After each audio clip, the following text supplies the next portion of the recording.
Tradisi lawa pipi atau mengarak hewan kurban keliling ruas jalan dan Masjid Hasan Sulaiman merupakan tradisi warga Desa Hila, Kecamatan Lehitu, Kabupaten Maluku Tengah, Maluku saat perayaan Idul Adha.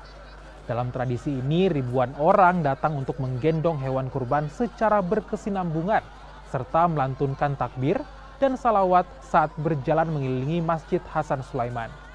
Tradisi tahunan digelar sebagai bentuk rasa syukur atas nikmat Tuhan dan pengingat tentang ikhlasnya pengorbanan Nabi Ibrahim dan Nabi Ismail.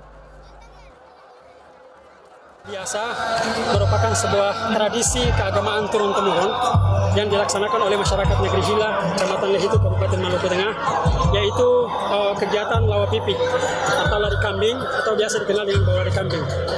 Kegiatan ini adalah merupakan miniatur daripada ibadah haji yang dilakukan di Makkah Al-Mukarramah.